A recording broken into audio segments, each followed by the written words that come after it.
Good morning, boys and girls. This is Mrs. Rohan, and I'm going to do the read aloud. This is my first YouTube video, so I hope you enjoy it. It is the story The Whipping Boy by Sid Fleischman, the same writer of The Great Horn Spoon. Chapter 1, in which we observe a hair-raising event. The young prince was known here and there, just about everywhere, as Prince Brat. Not even black cats would cross his path. One night the king was holding a grand feast. Sneaking around behind the lords and ladies, Prince Brat tied their powdered wigs to the backs of their oak chairs. Then he hid behind a footman to wait. When the guests stood up to toast the king, their wigs came flying off.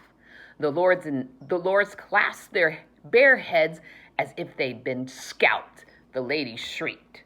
Prince Brat, he had never called that to his face, of course, tried to keep from laughing.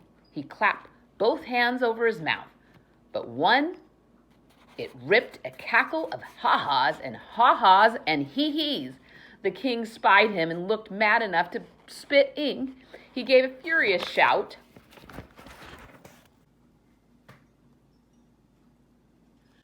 Fetch the whipping boy. Prince Brat knew that he had nothing to fear. He had never been spanked in his life.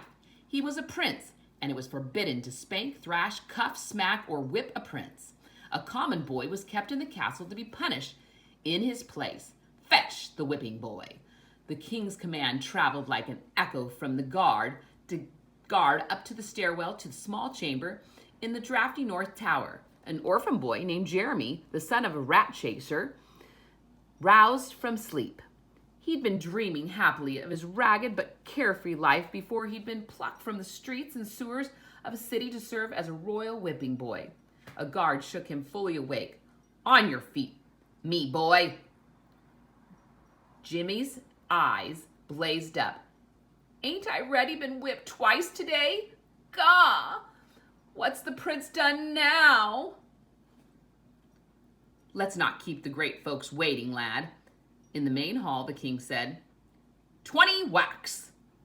Definitely biting back every yelp and cry, the whipping boy received the 20 whacks. Then The king turned to the prince. And let that be a lesson to you.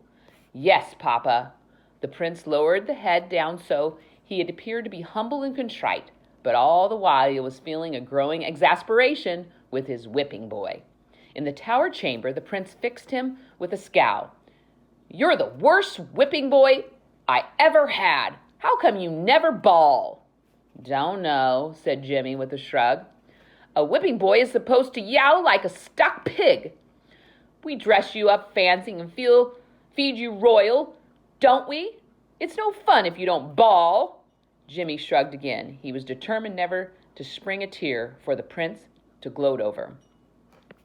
Yelp and bellow next time, you hear, or I'll tell Papa to give you back your rags and kick you back into the streets. Jimmy's spirit soared. Much obliged, your royal awfulness, he thought. I'll take me rags and I'll be gone in half a blink of an eye. Chapter 2, wherein the prince cannot write his name. Jimmy could count on thrashing first thing in the morning.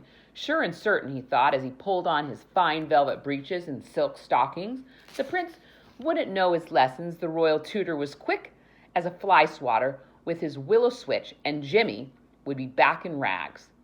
Take a last look at me, Pa. Rest your bones, he muttered to himself. Did you ever think I'd be holed up in a king's own castle, all rigged up in duds?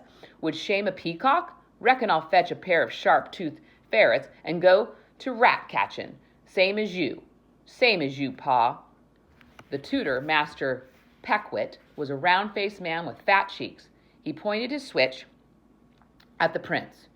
You fiddle-fatted scholar, he bellowed. One day you'll be a king, and you still don't know the alphabet from pig tracks. The prince snapped his fingers. I can always get someone to read for me.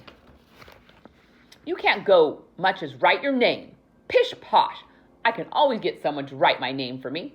The tutor's cheeks swelling with anger, almost unhorsed, the small spectacles saddling his nose. It would be easier to educate a boiled cabbage, prepared to be punished, your lordship.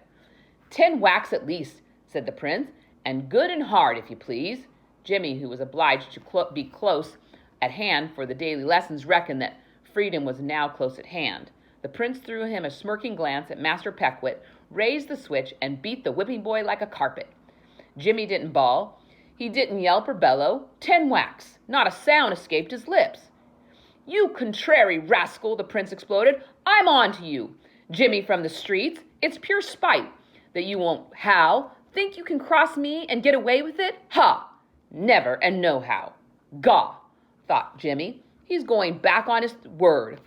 And don't try and run away. I'll have you tracked down till your tongue hangs out like a red flag. And so it went for more than a year. The prince learned nothing. The whipping boy learned to read, write, and do sums.